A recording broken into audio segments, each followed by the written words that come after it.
Boleh tak ada sesiapa yang dapat lihat sesuatu di Filipi 2:1 sampai 10? Siapa nak mula? Come on.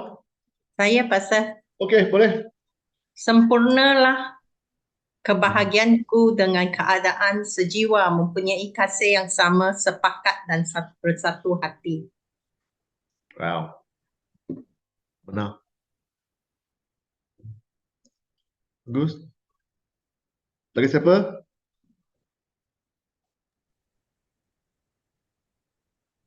Bagi saya, jangan melakukan perkara untuk kepentingan diri, jangan Ya. angkuh, rendah hati.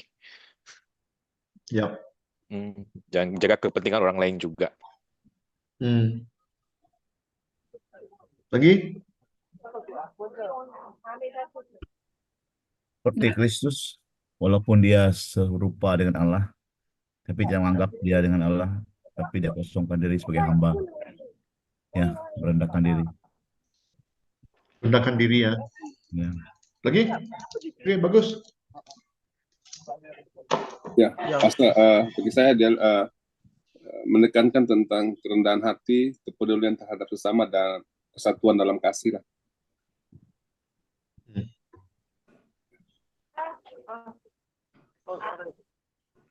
Benar. Lagi? Ya, sehati sepikir dalam kasih dan jiwa Tuhan. Dalam satu kasih, satu jiwa dan satu tujuan. Sehati sepikir. Ya. Kalau saya pasal yang di kelima, hendaklah ada dalam dirimu pemikiran yang ada dalam Kristus Yesus.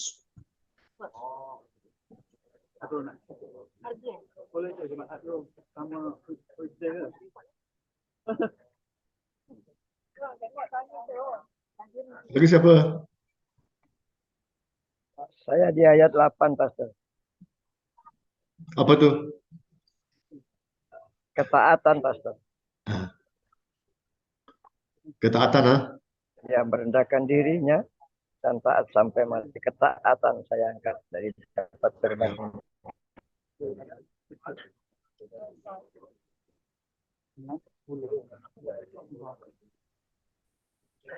Mari kita lihat beberapa sifat-sifat yang tidak ada pada Yesus. Alright? Dia tidak mempunyai cita-cita yang mementingkan diri sendiri. Setuju? Right? Dia tidak mempunyai keinginan untuk mertabat ataupun memegahkan diri sendiri. Tengok, wah, saya begitu pandai, saya lakukan tanpa saya mereka tidak boleh mendapat apa-apa. Kan? Dia tidak menumpukan perhatian, alright, kepada apa yang ada pada dia untuk diri dia sendiri. He's not selfish lah. Dia bukan hanya pentingkan diri dia sendiri. Setuju? Itu beberapa perkara yang kita tahu ya tentang Yesus. Dan apakah sifat-sifat Yesus sebagai seorang pemimpin? Apakah dia ya ciri-ciri yang dimiliki oleh Yesus? Apakah ciri-ciri yang dimiliki oleh Yesus dan mungkin kita juga boleh belajar sesuatu. Nombor satu ialah Yesus memiliki sikap merendahkan hati, merendahkan diri yang kamu tadi dah bincang, ya dah katakan, ya. Dan Yesus menghormati orang lain. Alright? Yesus mempunyai semangat pengorbanan. Hormati orang lain. Tiap-tiap orang yang bertembung ya, yang Yesus tembung, Yesus boleh melakukan sesuatu untuk orang itu. Yang perlukan penyembuhan, Yesus menyembuh mereka. Yang lapar, Yesus memberi makanan pada mereka. Yang keliru dan bingung, tak tahu hala semua, Yesus membantu mereka menjelaskan sesuatu pada mereka. Ya. Yesus menghormati. Yesus mempunyai semangat pengorbanan. Yesus kurang tidur, Yesus berjalan jauh, Yesus mengorbankan diri. Itu mesti sesuatu sifat kita kalau kita mau menjadi seorang pemimpin. Yesus memelihara tujuan abadi Tuhan dalam setiap perkara yang dia lakukan. Itu yang saya katakan. Macam Yesus doa, ya, boleh tak cawan itu dialihkan, tapi bukan kehendak saya, tetapi kehendak Tuhan. Right? Itu yang kita selalu kena tak tanya pada diri kita sendiri. Tuhan, apa yang Tuhan ingin saya lakukan? Tanya soalan tu. Ada kalanya Tuhan akan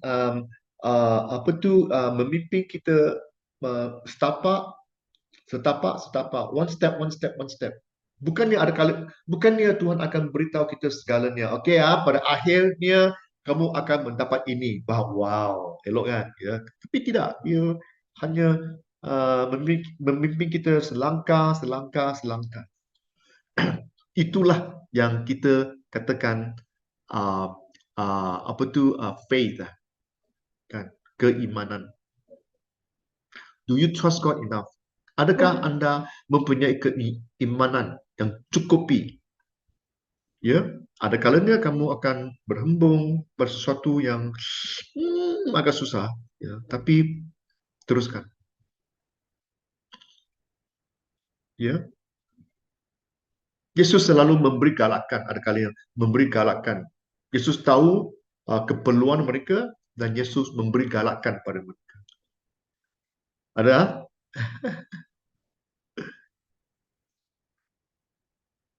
Soalan? Ada siapa sebab ada soalan? Jelas,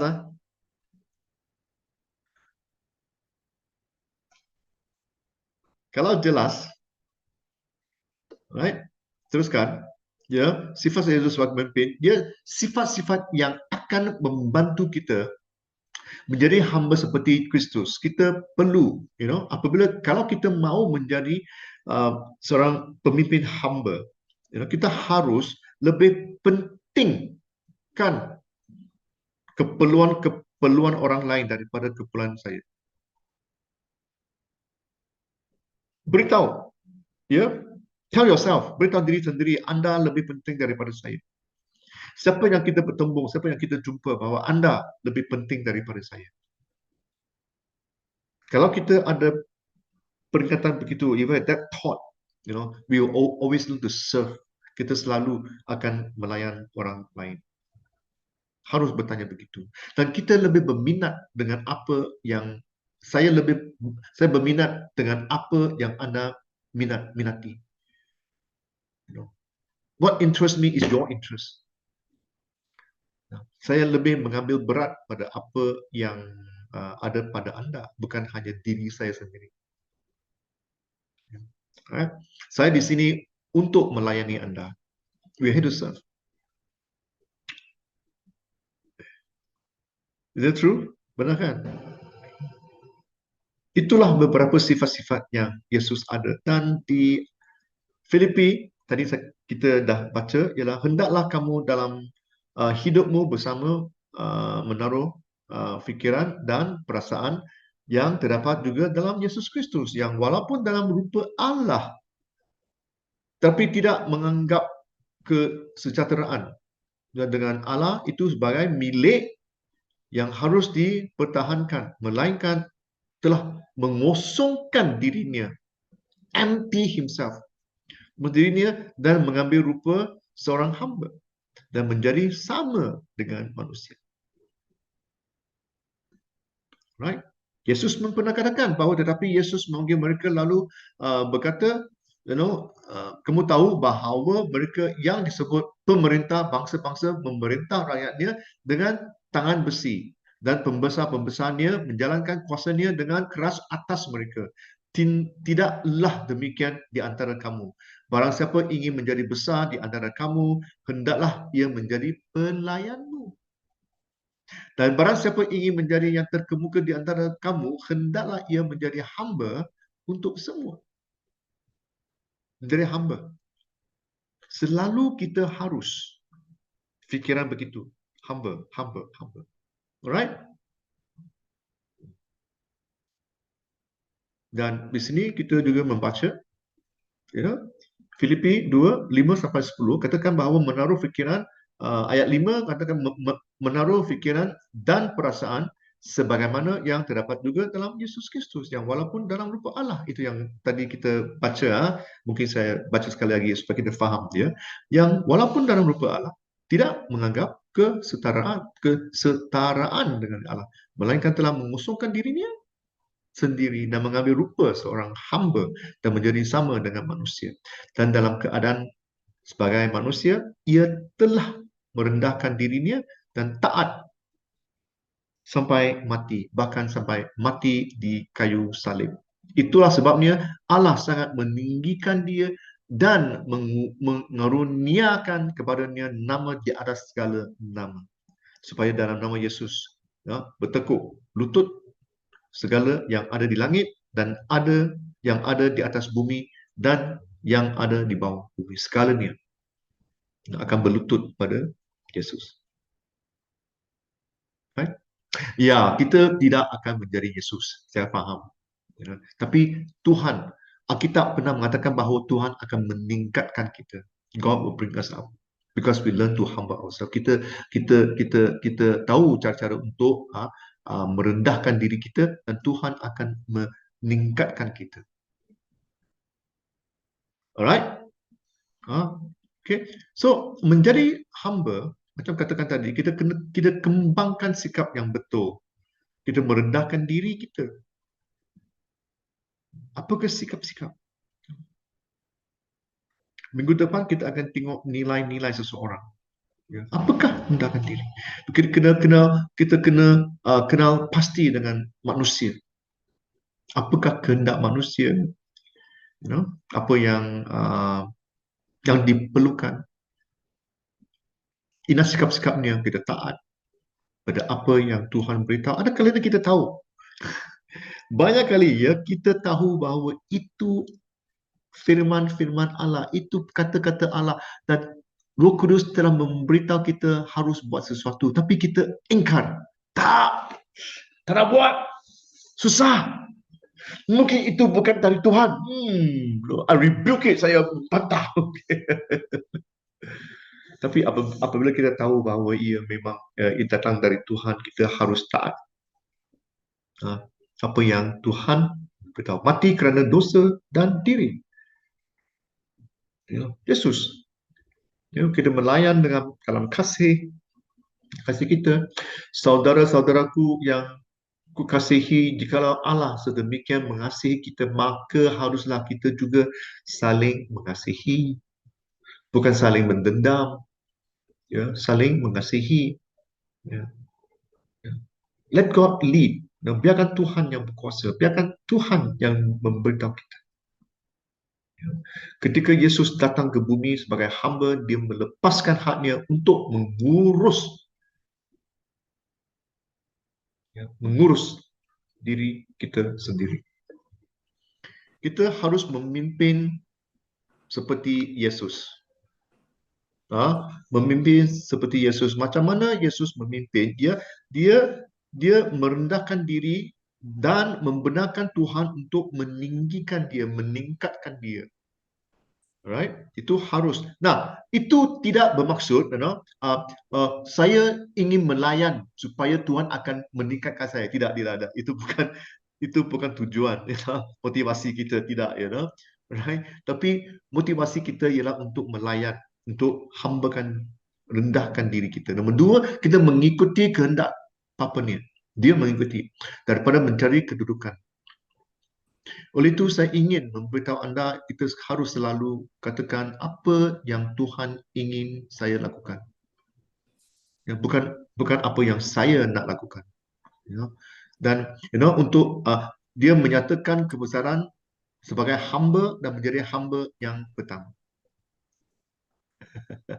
The first one.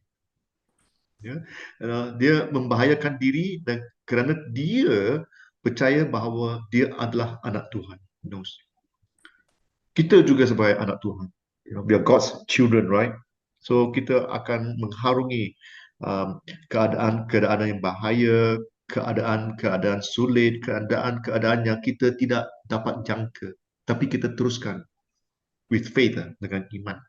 Ya, dia meninggalkan tempatnya untuk memenuhi keperluan orang lain. Kita macam kita ya, kita meninggalkan tempat selesa kita, our comfort, ya, a comfort, ya, supaya kita dapat memenuhi keperluan orang lain. Ada kalanya kita juga